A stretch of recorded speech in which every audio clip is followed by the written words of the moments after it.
கர்த்தருடைய வார்த்தையை தியானிக்க போகிறோம். ஆண்டவரே, நீர் எங்களோடு நீங்க பேசுங்க, எங்களோடு இடைப்படுவீராக. மீட்பரட்சக இயேசு நாமத்தினால் ஜெபக்கேளும் ஜீவனுள்ள நல்ல பிதாவே, ஆமென். மீகா 2ஆம் அதிகாரம் 13ஆம் வசனத்தை நாம் எடுத்துக்கொள்வோம். மீகா 2ஆம் அதிகாரம் 13ஆம் வசனம். தடைகளை நீக்கி போடுகிறவர் அவர்களுக்கு முன்பாக நடந்து போகிறார். அவர்கள் தடைகளை நீக்கி வாசலால் உட்பிரவேசித்து கடந்து போவார்கள். அவர்கள் ராஜா அவளுக்கு முன்பாக போவார். கர்த்தர் அவர்கள் முன்னணியில் நடந்து போவார். இந்த நாளில் ஆண்டவர் சொல்றாரு, தடைகளை நீக்கி போடுகிறவர் நான் உனக்கு முன்பாக செல்வேன். வசனத்துல வாசிக்கிறோம், தடைகளை நீக்கி போடுகிறவர் அவர்களுக்கு முன்பாக நடந்து போகிறார்.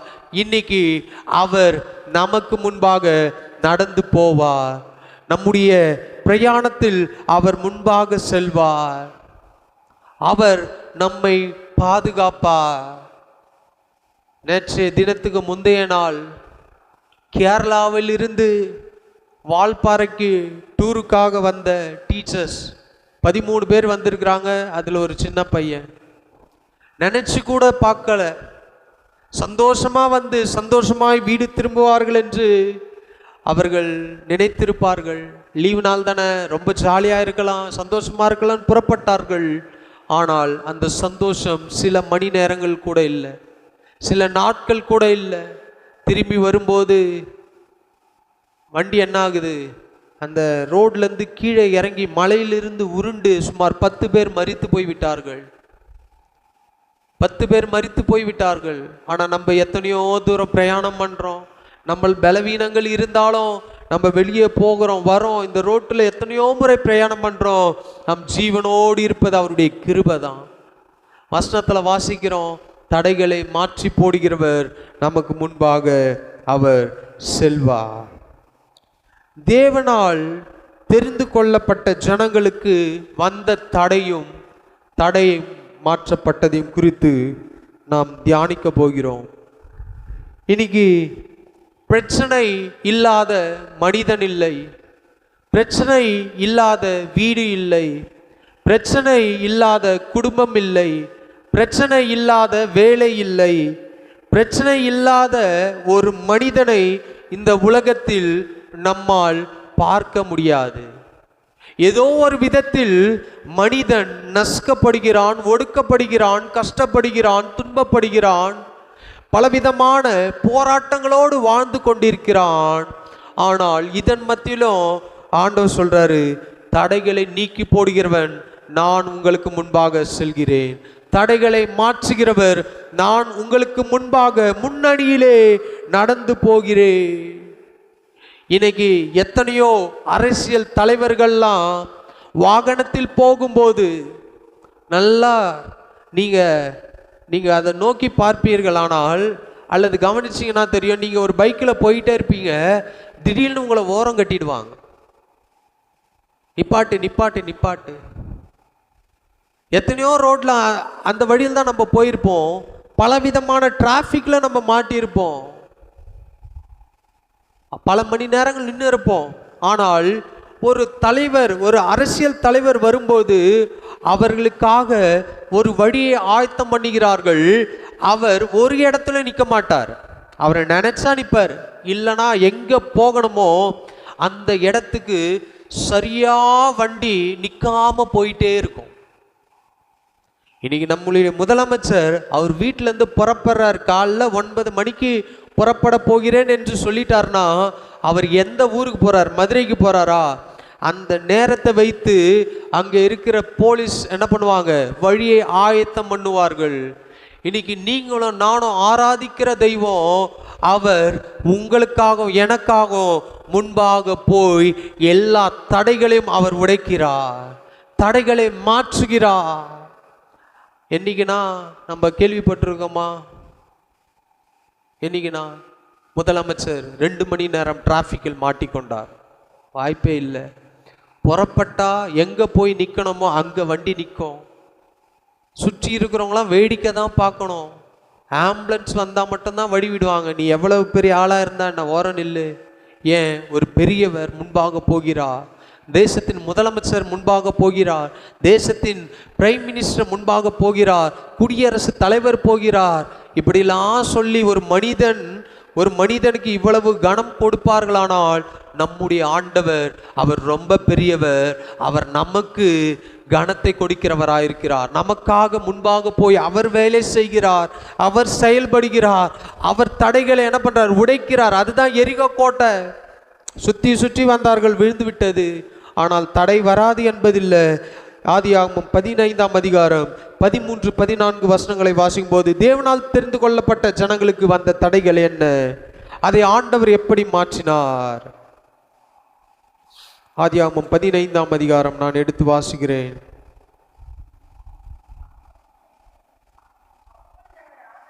அப்போது அவர் ஆபிரகாமை நோக்கி, உன் சந்ததியார் அந்நிய தேசத்திலே பரதேசிகளாய் இருந்து அத்தேசத்தாரை சேவிப்பார்கள் என்று அவர்களால் 400 வருஷம் ஓத்தப்படுவார்கள் என்றும் நீ நிச்சயமாய் அறிய கடவாய். ஆகமம் 7ஆம் அதிகாரம் 7, 8. சகல ஜனங்களிலும் நீங்கள் திரட்சியான ஜனம் என்று கர்த்தர் உங்கள் பேரில் அன்பு வைத்து உங்களை தெரிந்து கொள்ளவில்லை. நீங்கள் சகல ஜனங்களிலும் கொஞ்சமாயிருந்தீர்கள். கர்த்தர் உங்களில் அன்பு கூர்ந்ததினாலும் உங்களுக்கு பிதாக்களுக்கு இட்ட ஆணையை காக்க வேண்டும் என்பதினாலும் கர்த்தர் பலத்த கையினால் உங்களை புறப்பட பண்ணி அடிமைத்தன வீடாகிய எகிப்தின் நின்றும் அதன் ராஜாவின் பார்வன் கையில் நின்று உங்களை மீட்டு கொண்டா. இது எதுக்கு தெரியுமா சொல்றேன்? இது எதுக்காக நான் சொல்றேன்? தடைகள் யாருடைய வாழ்க்கையில வந்து தெரியுமா? இஸ்ரவேல் ஜனங்களுடைய வாழ்க்கையில பெரிய தடைகள். என்ன தடைகள்? ஆண்டவரை ஆராதிப்பதற்கு ஜனங்களை அவன் அனுப்பிவிடவில்லை. யாத்ராகமம் 1ஆம் அதிகாரம் 7, 10 வசனங்களை வாசிக்கும் போது, யாத்ராகமம் 1ஆம் அதிகாரம் 7, 10, இஸ்ரவேல் புத்திரர் மிகுதியும் பலுகி ஏராளமாய் பெருகி பலத்திருந்தார்கள். தேசம் அவர்களால் நிறைந்திருந்தது. யாரால் நிறைந்திருந்தது?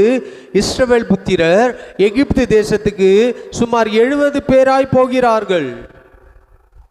இன்னைக்கு சில நேரம் நம்ம சொல்லுவோம், அவன் இந்த சொந்த ஊரே கிடையாது, ஆனால் பாரு எங்கேருந்தோ வந்து அவன் பொழைச்சிக்கிட்டான். இன்னைக்கு பாரு இந்த ஊர்லேயே பாதி இடம் வாங்கி போட்டுட்டான், பார்த்தா ஊர் தலைவராக மாறிட்டான். எங்கேருந்தோ வந்தவன் அவன் எவ்வளோ பெரிய வசதி ஆயிட்டான் பார்த்தியா? சில ஆட்கள் பொறாமைப்படுவார்கள், சில ஆட்கள் சந்தோஷப்படுவார்கள், சில ஆட்கள் இவனை எப்படியாவது ஊரை விட்டு விரட்டணும்னு நினைப்பான். ஆனால் இங்கே எகிப்துக்கு அங்கே போகும்போது போனவர்கள் யாக்கோபுடைய சந்ததி. சுமார் 70 பேர் போகிறார்கள். யாக்கோபுடைய பிள்ளைகள், அவர்களுடைய பிள்ளைகள், இவங்கெல்லாம் எங்கே போகிறாங்க? இஸ்ரவேல் தேசத்தில் பஞ்சம் வந்தோடனே எகிப்துக்கு போகிறார்கள். அதற்கு முன்பாகவே யோசேப்பை ஆண்டவர் எகிப்துக்கு அனுப்பிவிட்டார். வாக்குத்தத்தம் நிறைவேறணும், நீ அங்கே போயிரு, நீ அங்கே வாசம் பண்ணு, நான் உன்னை அதிகாரியா வைப்பேன். அதற்காக ஆண்டவர் யோசேப்பை பக்குவப்படுத்தினார், உருவாக்கினார். குழியில் போட்டார்கள், வெளியே வந்தாச்சு. திருப்பி அங்கே ஒரு ராஜ வாழ்க்கை வாழ்ந்து கொண்டிருக்கிறான். இங்கே சுமார் 70 பேர்கள் புறப்பட்டு என்ன பண்றாங்க? போகிறார்கள். எங்க போகிறார்கள்? எகிப்துக்கு போகிறார்கள். அந்த எகிப்தில் இருக்கும்போது 6ஆம் வசனம், யோசேப்பும் அவனுடைய சகோதரர் யாவரும் அந்த தலைமுறையர் எல்லாரும் மரணம் அடைந்தார்கள். யோசேப்பு மரித்து விட்டான், அவனுடைய சகோதரர்கள் மரித்து விட்டார்கள். இன்னைக்கு நம்மலாம் சொல்லுவோம், என்ன சொல்லுவோம் தெரியுமா? அவங்க தாத்தாலாம் எங்களுக்கு எவ்வளோ உதவி பண்ணியிருக்கா, அதை நினச்சி பார்க்குறேன், அதுக்காக தான் இவங்களுக்கெல்லாம் உதவி செய்கிறேன். அன்னைக்கு ஒரு நாள் நாம் கஷ்டத்தோடு இருந்தோம், யாரோ ஒருவர் நமக்கு வந்து உதவி செய்ததினால் இன்னைக்கு வரைக்கும் அதை நினைக்கிறோம். அதை நினைச்சு நன்றியோட இருக்கிறது போல யோசேப்பு என்கின்ற ஒருவன் நிமித்தமாக அழிந்து போகின்ற தேசம் அவனுக்கு ஆண்டவர் கொடுத்த சொப்பனத்தின் மூலமாக, அந்த தீர்க்க தரிசனத்தின் வரத்தின் மூலமாக அவன் ராஜாக்களுக்கு ஆலோசனை கொடுத்து அந்த தேசத்தை பாதுகாக்கிறான். அங்க இருந்த ஜனங்கள் எப்படி இருக்கணும்? நன்றி உள்ளவர்களாக இருக்க வேண்டும். அங்க இருந்த தலைவர்கள் என்ன பண்ணியிருக்கணும்? நன்றியோடு இந்த ஜனங்களை நடத்தியிருக்க வேண்டும். ஆனால் போன இடத்துல இந்த ஜனங்கள் பலுகி பெருகி தேசம் அவர்களால் நிறைந்து விட்டது. தேசத்தை ஆளக்கூடிய அளவுக்கு மக்கள் தொகை பெருகிவிட்டது. இப்பொழுதுதான் 8ஆம் வசனம் வாசிக்கிறோம். யோசேப்பு அறியாத புதிய ராஜா ஒருவன் எகிப்திலே தோன்றினான். யோசேப்பை அறியாதன்னா இன்னைக்கு நமக்கு யார் தெரியும்? எம்ஜிஆர் தெரியும், ஜெயலலிதா அம்மா தெரியும், இப்ப இருக்கிற டாக்டர், இப்ப இருக்கிற முதலமைச்சர் தெரியும். ஆனால் அதுக்கு முன்னாடி இருந்த சிலர்களை குறித்து நமக்கு தெரியும். ஆனால் ஒரு 10 தலைமுறை தாண்டி போச்சுன்னா நமக்கு யாருன்னே தெரியாது. அதே போலதான் இந்த காலங்கள் கடந்து போக போக போக ஒருவன் பிறக்கினான், இன்னொருவன் பிறக்கிறான், இன்னொருவன் பிறக்கிறான். நான் அடிக்கடி சொல்றேன் பாருங்க, என் தாத்தா பேரு தெரியும், என் தாத்தாவின் தாத்தா பேரு தெரியும், அதுக்கு தாத்தாவின் தாத்தா பேரு, முப்பாட்டம் பேரு, முப்பாட்டத்தின் பாட்டு, தாத்தாக்கு தாத்தா, தாத்தாக்கு தாத்தா, பாட்டிக்கு பாட்டி தெரியாது. என் அப்பா பேரு, என் தாத்தா பேரு, என் தாத்தாக்கு தாத்தா பேரு, மிஞ்சி போனா ஒரு 3 தாத்தா பேரு எனக்கு தெரியும். அதே போலதான் தலைமுறைகள் தாண்டி வரும்போது யோசேப்பை அறியாத ஒரு பார்வோன் ஒருத்தன் வரான், பொல்லாத ஒருத்தன் வரான். அவன் இப்ப நினைக்கிறான், இந்த ஜனங்கள் பலுகி பெருகி கொண்டே இருக்கிறார்கள், என்ன செய்ய வேண்டும்? 9ஆம் வசனம். அவன் தன் ஜனங்களை நோக்கி, இதோ இஸ்ரவேல் புத்திரர் ஜனங்கள் நம்மிலும் ஏராளமானவர்களும் பலத்தவர்களுமாயிருக்கிறார்கள். அவர்கள் பெருகாதபடிக்கு ஒரு யுத்தம் உண்டானால் அவர்களும் நம்முடைய பகைஞரோடு கூடி நமக்கு விரோதமாக யுத்தம் பண்ணி தேசத்தை விட்டு புறப்பட்டு போகாதபடிக்கு நாம் அவர்களை குறித்து ஒரு உபாயம் பண்ண வேண்டும் என்றான். இவனை இனி பழுகக்கூடாது, பெருகக்கூடாது. 12ஆம் வசனம். ஆனாலும் வசனம் வாசிக்கிறோம், ஆனாலும் அவர்கள் எவ்வளவாய் ஒடுக்கினார்களோ அவ்வளவாய் அவர்கள் பலுகி பெருகினார்கள். ஆண்டவர் சொல்றாரு, நீங்கள் எவ்வளவுதான் ஒடுக்கப்பட்டாலும், எவ்வளவுதான் நசுக்கப்பட்டாலும் நீங்கள் பலுகி பெருகி கொண்டே இருப்பீர்கள். ஏனென்றால் அது அவருடைய வாக்குத்தத்தம். அது ஒரு நாளும் பொய்யாய் போகாது, பொய்த்து போகாது, அது நிறைவேறும்.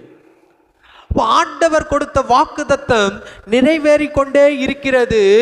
ஆனால் அங்கே பார்வோன் பிசாசுன்னு எடுத்துக்கொள்ளுவோம். அந்த பிசாசானவன் இவர்களை அழிக்கவும் கொல்லவும் நினைக்கிறான். இன்னைக்கு ஆண்டவர் நம்முடைய வாழ்க்கையில அநேக ஆசீர்வாதங்களை கொடுத்திருக்கிறார். ஆனால் அந்த ஆசீர்வாதங்கள் அனுபவிக்க முடியாதபடிக்கு, அதை நம்முடைய வாழ்க்கையில் பயன்படுத்தி கொள்ள முடியாத அளவுக்கு தடைகள் வந்து கொண்டிருக்கிறது.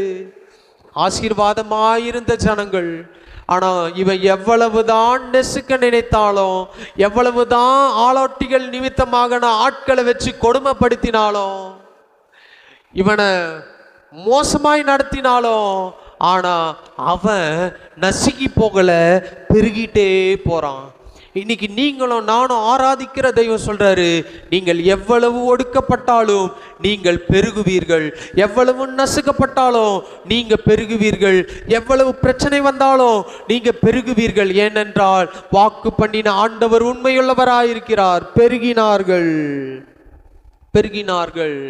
இந்த பெருக்கெல்லாம் வரும்போது கடைசியில் என்ன நடக்கிறது? பெரிய பிரச்சனை உருவாகுகிறது. ஆளோட்டிகளின் நிமித்தமாக இவன் ஆண்டவரை நோக்கி கூப்பிடுகிறான். இஸ்ரவேல் ஜனங்கள் ஆளோட்டிகளின் நிமித்தமாக ஆண்டவரை நோக்கி முறையிடுகிறார்கள். ஆண்டவரே எங்களை காப்பாற்றும், ஆண்டவரே எங்களுக்கு விடுதலை கொடும். ஏன் ஆட்களே என்னை ரொம்ப ஒரு பக்கம் கொடுமைப்படுத்துகிறான். இத்தனை காரியங்கள்லாம் நடந்து கொண்டிருக்கிறது. இதெல்லாம் என்ன பண்றாங்க? வாழ்க்கையில் அனுபவிக்கும் போது மோசேவை ஆண்டவர் எழுப்பினார். மோசேயை ஆண்டவர் மீண்டுமாய் எகிப்து தேசத்துக்கு கொண்டு வருகிறார். மோசையோடு ஆண்டவர் பேசுகிறதை நம்மால் பார்க்க முடிகிறது. மோசேயை ஆண்டவர் அழைக்கிறதை நம்மால் பார்க்க முடிகிறது. இந்த சூழ்நிலையில் தான் ஒருவன் பிறக்கிறான். இங்க ஒரு பக்கம் என்ன நடந்து கொண்டிருக்கிறது? மக்கள் கொடுமை அனுபவித்துக் கொண்டிருக்கிறார்கள். மோசேயுடைய பிறப்பு அப்பதான் வருகிறது. தேசத்துல இவனுடைய இஸ்ரவேல் ஜனங்களுடைய வாழ்க்கையில குழந்தை பெற்று எடுக்கும் போதே சாகடின்னு ஒரு சட்டம் போடுறாங்க. ஆனால் அங்க சிப்போரால் தேவனுக்கு பயந்ததினால் ஆண்டவர் என்ன பண்றாரு? மருத்துவச்சிகளை ஆசீர்வதிக்கிறார். இதெல்லாம் 2ஆம் அதிகாரம் 1-2 வசனங்கள். லேவின் குடும்பத்தாரில் ஒருவன் லேவின் குமாரத்திகளில் ஒருத்தியை விவாகம் பண்ணினான். அந்த ஸ்திரீ கர்ப்பவதியாகி ஒரு ஆண் பிள்ளையை பெற்று அது அழகுள்ளது என்று கண்டு அதை 3 மாதம் ஒளித்து வைத்தார்கள். 3 மாதம் அடிமையில ஒரு மனுஷன் அடிமைத்தனத்தில் இருக்கிறான். போராட்டம் நிறைந்த வாழ்க்கையோடு ஆண்டவருடைய பிள்ளைகள் கடினத்தோடு இருக்கும்போது ஆண்டவர் எந்த ராஜா சட்டம் போட்டானோ பிள்ளைகளை சாகடிக்க வேண்டும் என்று அதே வீட்டில் இந்த மோசேயை வளர வைக்கிறார். இதெல்லாம் நமக்கு தெரியும். ஆண்டவர் பாதுகாத்தார். அவன் மோசே என்ன பண்றான்? 40 வருஷம் எகிப்திலே வளருகிறான். அந்த 40 வருஷமும் இவர்கள் கஷ்டப்பட்டு தான் இருக்கிறார்கள். 15, 13, 14 வசனங்களை நான் மறுபடியும் வாசிக்கிறேன். ஏன் இவர்கள் எகிப்து தேசத்தில் அடிமையா இருக்க வேண்டும்? ஏன் இவர்கள் எகிப்து தேசத்தில் கஷ்டப்பட வேண்டும்? ஏன் எகிப்து தேசத்துல 400 வருஷம் இவன் இருக்கணும்? ஏன் எகிப்துக்கு கொண்டு போய் திருப்பி கானானுக்கு ஆண்டவர் கொண்டு வரணும்? 15:10 வாசிக்கிறேன். பறவைகள் அந்த உடலின் மேல் இறங்கின, அவைகளை ஆபிரகாம் துரத்தினான். சூரியன் அஸ்தமித்த போது ஆபிரகாமுக்கு 5 நித்திரை வந்தது, திகிலும் காரிருளும் அவனை மூடிக்கொண்டது. இப்போ அவனுக்குள்ளாக ஒரு பயம் வருகிறது, காரிருள் மூறுகிறது. இப்போ ஆண்டவர் பேசுறாரு. அப்போது அவர் ஆபிரகாமை நோக்கி, உன் சந்ததியார் தங்களுடையதல்லாத அந்நிய தேசத்திலே பரதேசிகளாயிருந்து அத்தேசத்தாரை சேவிப்பார்கள் என்றும் அவர்கள் 400 வருஷம் உபத்திரப்படுவார்கள் என்றும் நீ நிச்சயமாய் அறிய கடவாய். ஆபிரகாம் செத்து போயிட்டாரு. இந்த வாக்குத்தத்தம் பெற்றுக்கொள்ளும் போது ஆண்டவர் ஆபிரகாமோட பேசும்போது அவன் அந்த வார்த்தையை பெற்றுக்கொண்டான். வார்த்தையை பெற்றுக்கொண்டவன் செத்து போயிட்டான். அவனுடைய சந்ததி ஆபிரகாமுடைய பிள்ளை ஈசாக்கு, ஈசாக்குடைய பிள்ளை யாக்கோபு, யாக்குடைய பிள்ளை 12 பேர், அதுல யோசேப்பு. இவன் எல்லாம் எங்க போய் நிக்கிறான் தெரியுமா? கடைசியில அவன் சந்ததி எங்க தெரியுமா நிக்குது? அடிமை. ஒரு தேசத்துல அடிமையாய் மாறிவிட்டார்கள். ஆனா சொன்ன ஆண்டவர் அடுத்த வசனம் சொல்றாரு பாருங்க, இவர்கள் சேவிக்கும் ஜாதிகளை நான் நியாயம் தீர்ப்பேன். இவரே சொல்றாரு, 400 வருஷம் அங்க அடிமையா இருப்பான். அங்க இவன் யாருகிட்ட அடிமையா இருக்கிறானோ அவனை நான் நியாயம் தீர்ப்பேன். ஒரு சினிமா எடுக்கிறது போல, ஒரு படம் எடுக்கிறது போல ஆண்டவர் ஸ்கிரிப்டை கொடுத்துட்டாரு. நீ 400 வருஷம் போய் உன் பிள்ளைகள் ஒரு அந்நிய தேசத்துல சேவிப்பார்கள். உன்னுடைய இரத்த சம்பந்தமான உறவுகள் அந்த தேசத்தில் இருப்பார்கள், சேவிப்பார்கள். ஆனா இவன் யாருகிட்ட போய் சேவிக்கிறானோ அவனை நான் நியாயந்திருப்பேன். அவன் மனம் மாறிடுவான் என்று ஆண்டவருக்கே தெரியும். அது மாத்திரமல்ல, இங்க பாருங்க, பின்பு மிகுந்த பொருட்களோட புறப்பட்டு வருவார்கள். ஆண்டவர் எவ்வளவு அழகா வாக்கு தத்தம் கொடுக்கிறார் பாருங்க. ஆபிரகாமுக்கு ஆண்டவர் சொல்றாரு, சொல்கின்ற சூழ்நிலையில் பிள்ளை இல்ல, குழந்தை இல்ல.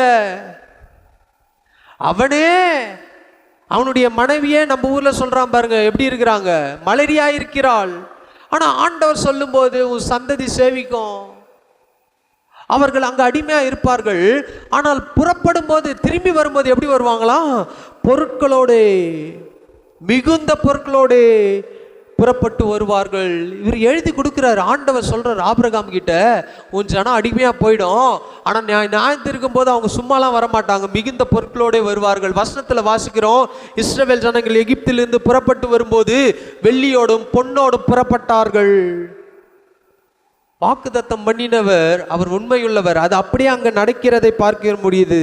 நீ சமாதானத்தோட உன் பிதாக்களிடத்தில் சேருவாய், நல்ல முதிர் வயதிலே அடக்கம் பண்ணப்படுவாய். 4ஆம் தலைமுறையிலே அவர்கள் இவ்விடத்துக்கு திரும்புவார்கள். ஏனென்றால் எம்மோருடைய அக்கிரமம் இன்னும் நிறைவாகவில்லை என்றார்.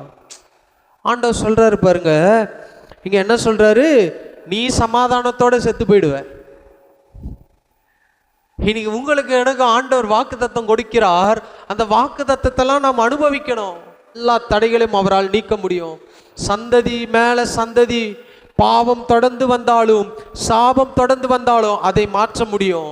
அதுக்கு தான் இதெல்லாம் ஆண்டவர் எழுதி வச்சிருக்கிறார். ஆனா மோசேவை கர்த்தர் எழுப்பினார். என்ன தடை வந்தது? யாத்ராகமம் 3ஆம் அதிகாரம் 7-8 வசனங்களை வாசிக்கும் போது, அப்போது கர்த்தர் எகிப்தில் இருக்கிற என் ஜனத்தின் உபத்திரத்தை நான் பார்த்து ஆளோட்டிகளின் நிமித்தம் அவர்கள் இடிக்கின்ற கூக்குரலை கேட்டேன், அவர்கள் படுகிற வேதனைகளை அறிந்திருக்கிறேன். ஆண்டவர் சொல்றாரு பாருங்க, என்ன சொல்றாரு? எகிப்தில் இருக்கிற என் ஜனத்தின் உபத்திரத்தை நான் பார்த்து, என் ஜனத்தை பார்க்கிறேன், அவ்வளவு கஷ்டப்பட்டு கொண்டிருக்கிறா. என் ஜனத்தை பார்க்கிறேன், அவ்வளவு வேதனையோடு இருக்கிறான்.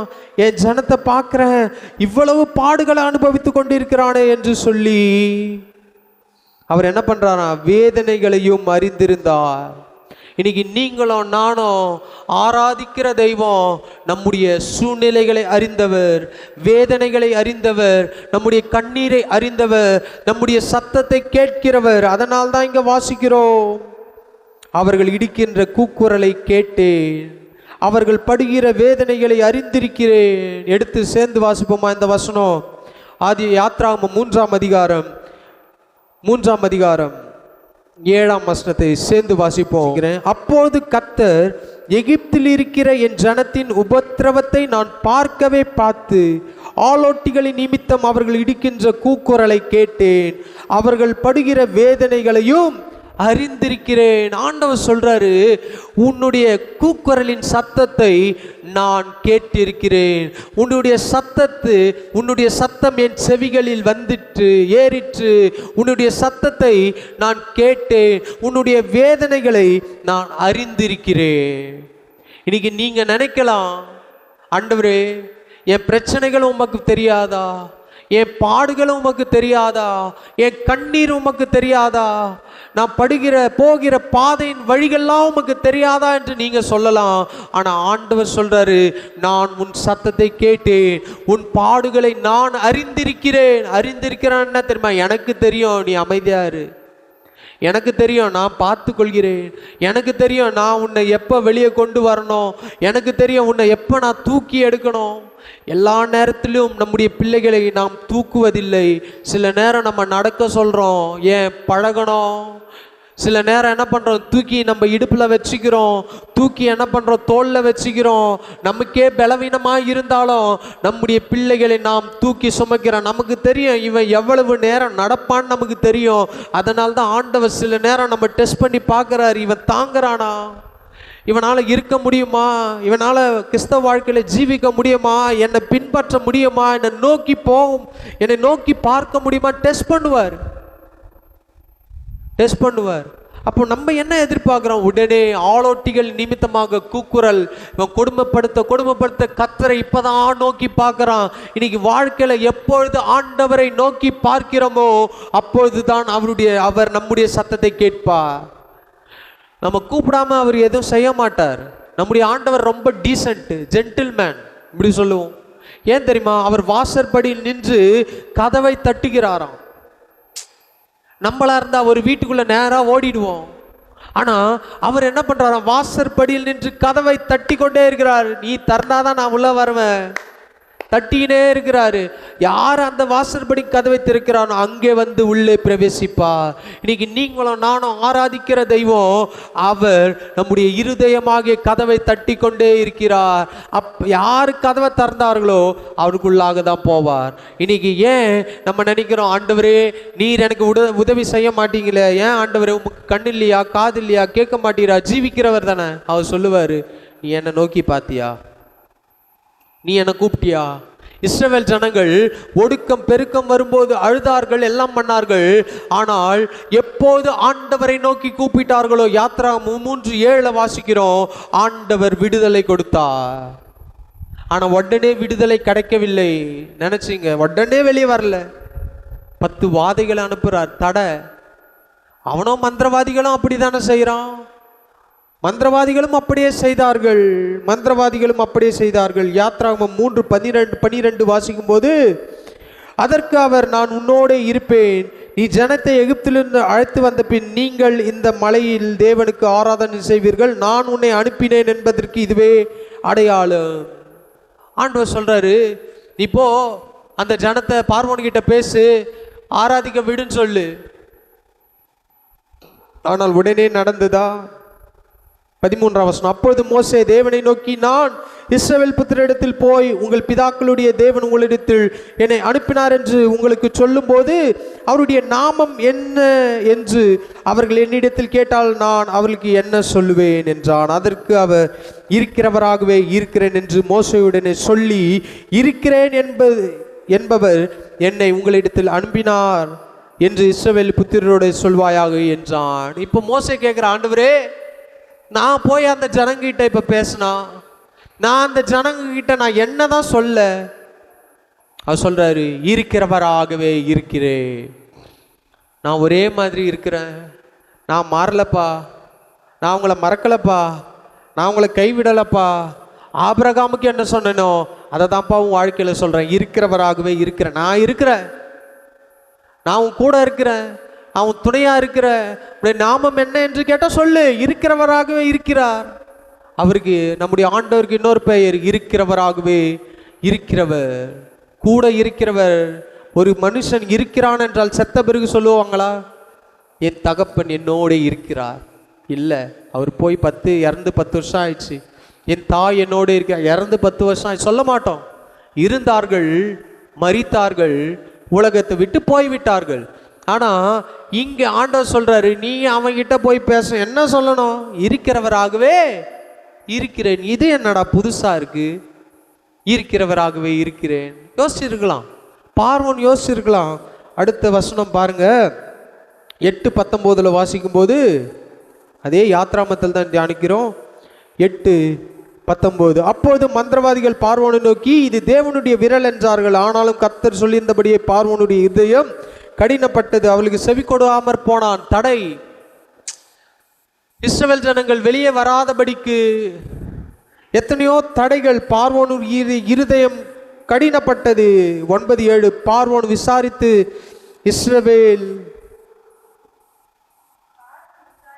இஸ்ரவேலரின் மிருக ஜீவன் ஒன்றாகிலும் சாகவில்லை என்று அறிந்தான். பார்வோனுடைய இருதயமோ கடினப்பட்டது. ஒவ்வொரு முறையும் மோசே போய் பேசுறான், ஒவ்வொரு முறையும் மோசே போய் நிற்கிறான் பார்வோன் முன்பாக. ஆனால் அவனுடைய இருதயம் எல்லாம் கடினப்பட்டது. அதே 9:35 வாசிக்கும் போது, கர்த்தர் மோசே கொண்டு சொல்லியிருந்தபடியே பார்வோனுடைய இதயம் கடினப்பட்டது. பார்வோன் இஸ்ரவேல் புத்திரரை போக விடவில்லை.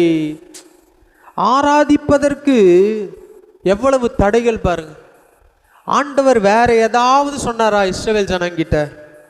மோசே கிட்ட வேற ஏதாவது சொன்னாரா? எனக்கு பொண்ணு வேணும், வெள்ளி வேணும், தங்கத்துல ஒரு ஆலயத்தை கட்டணும், தங்கத்துலனால எனக்கு ஒரு சொரூபத்தை உருவாக்கணும், தங்கம் வேணும், வெள்ளி வேணும், வைடூரியம் வேணும், ஒன்றும் கேட்கல.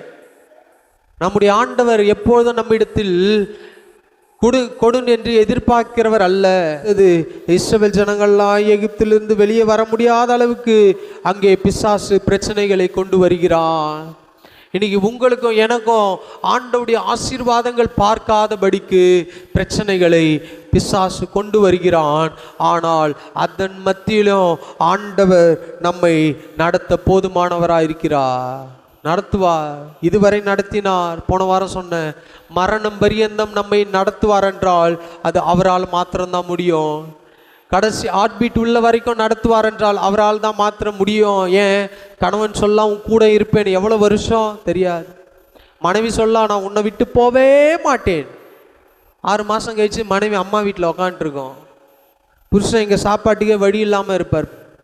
இதெல்லாம் மாறும், மனிதர்கள் மாறுவார்கள். அதான் பாடுறேன், மாறும் இவ்வுலகினிலே மாறாதவும் கிருபை, மாறிடும் மனிதன் மாறிடுவான். மாறிடும் மனிதன்னா நம்ம பெற்றெடுத்த பசங்க மாறலாம், பிள்ளைகள் மாறலாம், பேர பிள்ளைகள் மாறலாம், நம்முடைய தாத்தா மாறலாம், தகப்பன் மாறலாம், பாட்டி மாறலாம், நண்பர்கள் மாறலாம், சித்தி மாறலாம், சித்தப்பா மாறலாம், மாமியார் மாறலாம், மாமனார் மாறலாம். வேற என்ன இருக்குது நம்ம ஊர்ல சொந்தம்? மாமா, அத்தை, சித்தி, சித்தப்பா, பெரியம்மா, பெரியப்பா. வேற மொத்தமே 6 தானா? மாமியார், மாமனார், கொழுந்தனாரு, நாத்தனாரு, வந்தனாரு, போனனாரு, எல்லா நாரும் நாரா மாறி போனாலும் மாறாத கர்த்தர் நம்ம கூட இருக்கிறார். அதை தான் பாடுறோம். மாறும் இவ்வுலகினிலே மாறாதவும் கிருபை, காலங்கள் மாறும் கோலங்கள் மாறும். நம் பார்க்கிற காட்சிகள், நம்ம அனுபவிக்கிறது, இதெல்லாம் நம்ம விட்டு ஒரு நாள் போகும். ஆனால் ஆழமும் அகலமும் எல்லை காணா அன்பு வைத்திருக்கிற ஆண்டவர், அவருடைய பாதத்தில் ஒரு நாள் இருப்போம். அவர் மாறாதவர், அவர் மாறாதவர், கைவிடாதவர், கரம் பற்றி நடத்துகிறவர், காப்பாற்றுகிறவர், கூட வருகிறவர், தடைகளை மாற்றுகிறவர், நமக்கு முன்பாக போகிறவர், தடைகளை உடைக்கிறவர், தடைகளை தாண்டி போக செய்கிறவர், தடைகளையே அகற்றி போடுகிறவர், தடைகளை ஒன்றுமில்லாமல் மாற்றுகிறவர், தடைகள் இருந்த இடமே தெரியாம போற்றுகிறவர். சில ஆட்களுக்கெல்லாம் அடிபட்டா தழும்பு வரும், தழும்பு இருக்கும். சிலருக்கு கீழே விழுந்து அடிப்பட்டா அங்கங்கே தழும்பு இருக்கும். ஏன்? அந்த தழும்பு ஒரு அடையாளம். நான் ஒரு நாள் கீழே விழுந்தேன், ஆனால் உங்கள் வாழ்க்கையில் தடை என்பது இருந்ததே அடையாளம் இல்லாமல் கர்த்தர் மாற்றுவா. இந்த மாதம், இந்த மாதம் கடைசி வாரத்தில் இருக்கிறோம். நம்மை நடத்துவார், கூட வருவார், உங்களுக்கு முன்பாக போவார். தொழிலாக இருக்கலாம், வேலை ஸ்தலமாக இருக்கலாம், ஒரு இடத்துல வேலை செய்யலாம், குடும்பமாக இருக்கலாம், வீடாக இருக்கலாம், நாடாக இருக்கலாம், காடாக இருக்கலாம், எங்கே இருந்தாலும் நம்மை நடத்துவார். நம்மை நடத்துகிற தெய்வம், முடிவு பரியந்தமும் நம்மை நடத்துகிற தெய்வம், கடைசி வரை நடத்துகிற தெய்வம். இதுவரை நடத்தினார், உங்கள் முன்பாக தடைகளை மாற்றுவார். தடைகளை ஆண்டவர் எப்படி மாற்றினார் என்பதை அடுத்த வாரத்தில் நாம் தியானிப்போம். நான் இன்னைக்கு கொஞ்சம் நேரம் ஆராதனை ரொம்ப நேரம் பண்ணிட்டோம். உங்களுக்கு டைமுக்கு விடலைன்னா மனசு படப்படன்னு இன்னும் அடுத்தது நம்ம என்ன பிரசங்கம் பண்ணுறோன்னு காதுலேயும் ஏறாது, ஒன்றும் ஏறாது. யோசனைலாம் இந்த வாரம் இவ்வளோ நேரம் இழுத்துட்டாருன்னு தான் யோசிப்பீங்க. தடைகள் வந்தாலும், பிரச்சனைகள் வந்தாலும், பாடுகள் வந்தாலும், போராட்டங்கள் வந்தாலும் அவர் சொல்றாரு, நான் ஆபிரகாமுக்கு சொன்னதை நான் நிறைவேற்றுவேன். 400 ஆண்டுகள் ஆனாலும் அவர் சொன்ன மாதிரியே எகிப்திலிருந்து பொன்னோடும் பொருளோடும் புறப்பட்டு வெளியே வந்தார்கள். இன்னைக்கு வாக்குத்தத்தம் பண்ணவர் நம்மை ஒரு நாளும் மறக்கவில்லை. வாக்குத்தத்தம் கொடுத்த ஆண்டவர் ஒரு நாளும் அதை மறந்திடவில்லை, மறக்கவே மாட்டாரு. அவர் சொல்றாரு, நான் ஆபிரகாமுக்கு ஆணையிட்டதை நான் நிறைவேற்றுவேன்.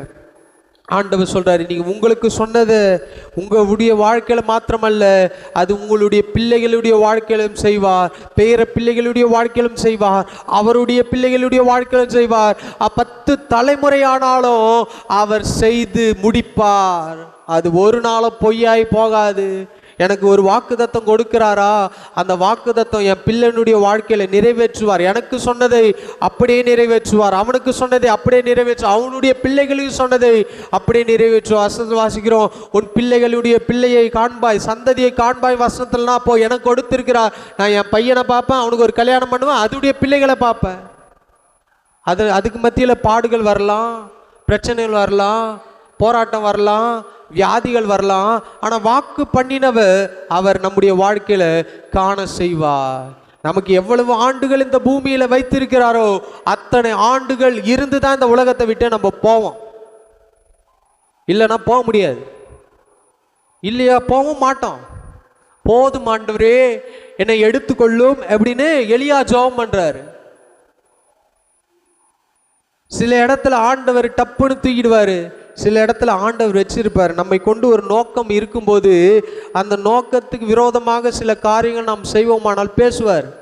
எலியா போய் சூறை செடி கீழே பத்துக்கிட்டான். போதும் ஆண்டவரே, ஜீவனை எடுத்துரும், இதுக்கு மேலாம் போராட முடியல, என் வாழ்க்கை எடுத்துரும். ஆனால் ஆண்டவர் எலியாவை கொண்டு ஒரு திட்டம் வைத்திருந்தார். ராஜாக்களை நீ தான் அபிஷேகம் பண்ண வேண்டும், நீ சாகுவது என் சித்தம் இல்லை. எலியாவை குறித்து ஆண்டவர் ஒரு திட்டம் என்ன, நீ மரிக்காமலே என் கூட வரணும். எலியாவை குறித்து ஆண்டவர் என்ன திட்டம் வைத்திருந்தார், நீ இந்த பூமியில மரிப்பதில்லை, நீ அப்படியே பரலோக ராஜ்யத்துக்கு வந்துடணும். அவனுடைய திட்டம், ஆண்டவருடைய திட்டம். ஆனா எலியா போதும் ஆண்டவரே என் ஜீவனை எடுத்துக்கொள்ளும், போதும் ஆண்டவரே என் ஜீவனை எடுத்துக்கொள்ளும். அப்படிலாம் ஜெபம் பண்ணும் போதும் எலியாவை ஆண்டவர் ஜீவனை எடுக்கவில்லை. உயிரோட 2 பேரு மேலே போனாங்க. யாரு? ஏனோக்கும் எலியாவும். ஆனா அந்த எலியாவுக்கு ஒருவேளை ஆண்டவருடைய திட்டமும் செயலும் தெரிந்திருந்தால் எலியா ஜெபம் பண்ணியிருக்க மாட்டான். எலியா எப்படி ஜெபம் பண்ணியிருப்பார்? ஆண்டவரே என்னை எடுத்துக்கொள்ளும், உயிரோட எடுத்துக்கொள்ளும் ஜெபம் பண்ணியிருப்பான். ஆனா இங்க எலியா பண்ண ஜெபம் என்ன தெரியுமா? போதும் ஆண்டவரே என் ஜீவனை எடுத்துக்கொள்ளும். உங்களுக்கு ஜீவனை எடுக்கிறதுக்காக அந்த பூமியில வச்சிருக்கிறாரு. ஜீவன் எடுக்கிறதுனா எப்பயோ எடுத்திருக்கலாம். ஆனால் அவர் உங்களையும் என்னையும் குறித்து ஒரு நோக்கம் வைத்திருக்கிறார். நம்ம போக வேண்டிய தூரம் இன்னும் அநேக தூரம் இருக்கிறது. நாம் பிரயாணம் பண்ண வேண்டிய தூரம் இன்னும் அநேக இருக்கிறது. நம்முடைய பிள்ளைகளுக்கு செய்ய வேண்டிய காரியங்கள் அநேக இருக்கிறது. அதனால் தான் நம்ம ஜீவனோட இருக்கிறோம். அடுத்தது அவருக்காக ஓட வேண்டியது இன்னும் அநேக இருக்கிறது. எலியா அன்னைக்கு ஒரு வேளை ஜீவனை எடுத்திருந்தா உயிரோடு அங்கே போயிருக்க மாட்டார். இன்னைக்கு அவரை பற்றி பேசியிருக்க மாட்டோம். இன்னைக்கு ஆண்டவர் உங்களை குறித்து ஒரு நோக்கம் வைத்திருக்கிறார். எலியாவை குறித்து ஒரு நோக்கம் வைத்தார். என்ன நோக்கம்? எலியா ராஜாக்களை அபிஷேகம் பண்ண வேண்டும்.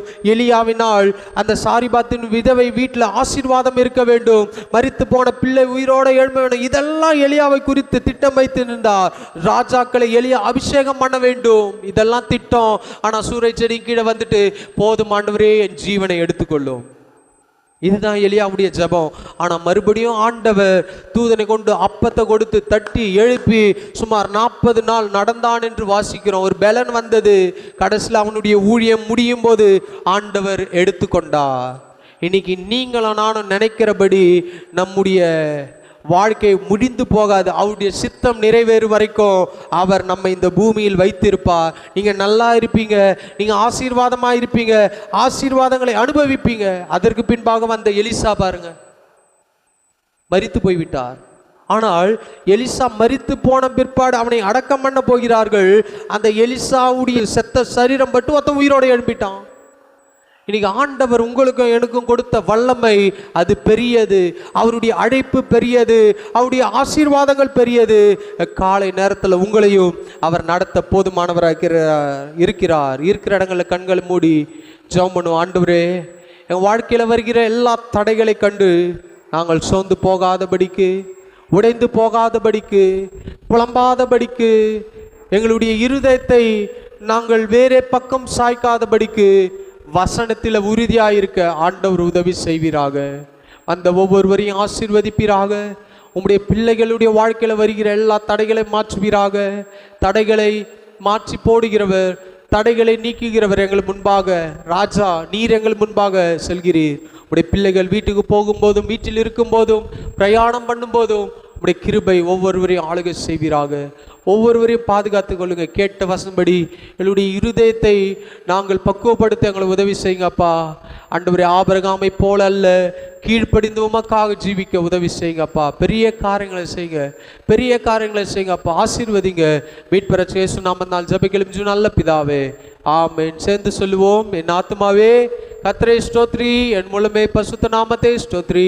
என் ஆத்மாவே கர்த்தரை ஸ்தோத்ரி, அவர் செய்த சகல வரம் மறவாதே. ஆமென். இப்படி கர்த்தராகிய இயேசு கிறிஸ்து கிருபை, பிதாவாகிய தேவனுடைய அன்பு, பரிசுத்த ஆவியானவருடைய அன்யோன்ய ஐக்கியமும் இன்றும் என்றும் சதா காலம் நம் அனைவரோடும் இருப்பதாக. ஆமென், ஆமென். ஹல்லேலூயா. ஒரு வார்த்தை சொல்லுங்கள். கர்த்தர் உங்களை ஆசீர்வதிப்பார். God bless you.